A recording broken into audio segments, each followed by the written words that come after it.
So UFC 289 has just wrapped up. Amanda Nunes has retained her title, but in shocking fashion, she did actually retire after this bout. So I'm going to be jumping into that contest with Irene Aldana and Amanda Nunes, as well as the co-main event in Charles Oliveira versus Beneil Dariush. Now, at the main event slot, we had Irene Aldana versus Amanda Nunes in what was an absolutely dominant performance by the champion. I think some judges had it 50-44, which is just an absolute demolition. And I mean, it's hard to argue with these sorts of scorecards. But surprisingly, throughout this contest, I gave Irene Aldana a chance, purely because within the first round, we did notice Irene Aldana rock Amanda Nunes with a straight right hook. And as we know, Aldana has fantastic boxing, but the story of this fight really was Irene Aldana's inactivity. You know, always second guessing herself.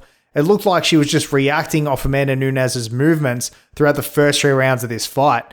Now, within the first round, I sort of didn't read too much into this. You know, Irene Aldana was, very hesitant to throw strikes. Amanda Nunes was showing no shame in being extremely busy, giving Irene Aldana plenty of looks. And when I seen Aldana, not throwing many strikes, I just thought to myself, okay, she's trying to read her here. Her boxing is her best chance to beat Amanda Nunes. So that's what she's doing. She's just measuring her timing and waiting for her opportunity to strike. And I was further convinced by this when at the end of the round, she did rock Amanda Nunes. So at this point going into the second, I knew that Aldana could hurt her. I thought that Aldana could potentially get a knockout victory here. But what really surprised me was within the second round, how inactive Aldana was. Nunes was dominating, mixing in takedowns, and Aldana wasn't throwing strikes. It looked like she was frozen in there. And I just thought to myself, what is actually going on here? It wasn't even close within those first 3 rounds, and Aldana didn't really show anything. It was beginning to be quite embarrassing for her, if I'm being completely honest. Surprisingly, even after the 3rd round, I was still giving Aldana a chance to win, purely because I seen her rock Amanda Nunes within the first, so I knew that she could hurt her. Okay, she just really needed to turn it on within these 4th and 5th rounds, and you even heard her corner say to her, which was fantastic advice, look, you're not winning this fight, you're not being active, you need to go in there and you need to show us something, you need to just take it to Amanda Nunes. And I think her own coach said that, you're respecting her a little bit too much here. And I tend to agree, and within the 4th, although we did see a bit of an improvement from Aldana, a little bit more aggression, she was still very hesitant, and it was just disappointing to witness because, when you think of how this fight went in the 1st, 2nd, and 3rd rounds, the damage was done by Amanda Nunes at that point. She didn't really stand much of a chance in winning in the 4th and the 5th rounds, although a puncher's chance, because she was so beat up at that point.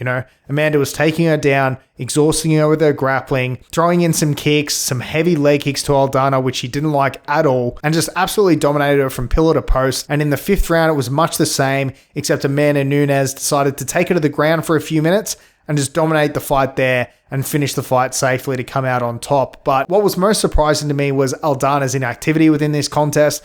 I think she did show extremely good defense. Defensively, she was absolutely fantastic. And it's all well and good to be well defensively, but when you're not throwing any strikes, it doesn't really give you much hope to win the fight. And that's what we see in here. Aldana, good luck to her. I think she'll improve and learn from this within the future. So I wouldn't really write her out just yet, but she does need to work on her aggression a little bit, maybe a little bit on her takedown defense if she's looking to take that next level. But the big story is Amanda Nunes deciding to retire after this contest. It's going to be very sad to see her go. One of the greatest women's champions that we've ever seen inside the octagon. So it'll be interesting to see what other fighters are going to fill this void moving forward. But what did you guys think of the main event, Amanda Nunes' performance? I thought it was absolutely fantastic. Aldana, I think she needs to work on some things, but ultimately she'll be fine. She did show a lot of good things within that contest, but she didn't really show that killer instinct. I think she really needs to fix that moving forward. Now, I do know a lot of you guys all train martial arts, which is absolutely fantastic, and a lot of you are actually just getting started as well. So I've made a free ebook, which you can find in the description below. I'm going to be talking about all the combat training essentials, the art of nutrition and injury prevention, which is going to help you guys prevent a lot of injuries within mixed martial arts. Whatever combat sport you're training, whether it's Brazilian Jiu-Jitsu, Muay Thai, or wrestling, injuries can happen and injuries do happen. Because as I'm sure that many of you are aware, combat sports can be incredibly difficult on your body. So you do need to have good conditioning, great strength,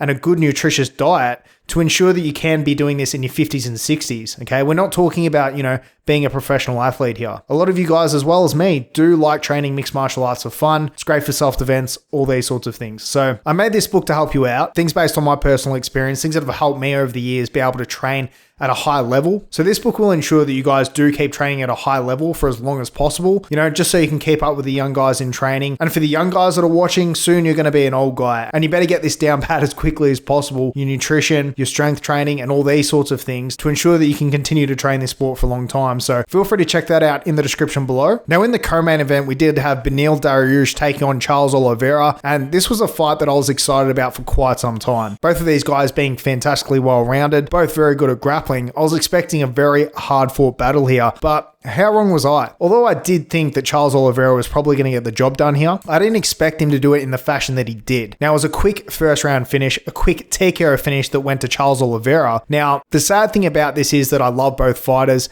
and this is probably going to be it for Beneil Dariush. I doubt he's going to get a title shot after this, which is incredibly sad to see. You know what I mean? Because he's been such a good fighter for such a long time.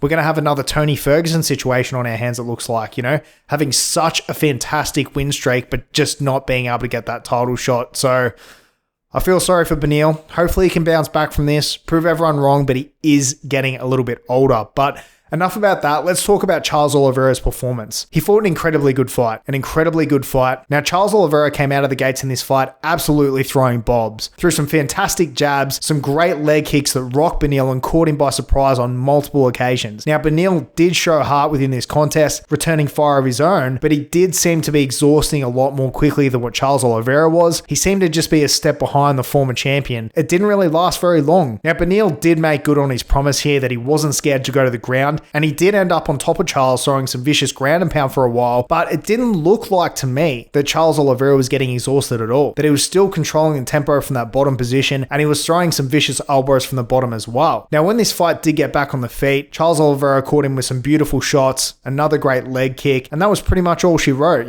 What a fantastic performance by Charles Oliveira. I'm sure he's going to be looking to take on Islam Makhachev next for the lightweight championship, which is the man that took it from him several months ago. Now, I think that's what's going to happen next. I don't know about you guys. Let me know what you think.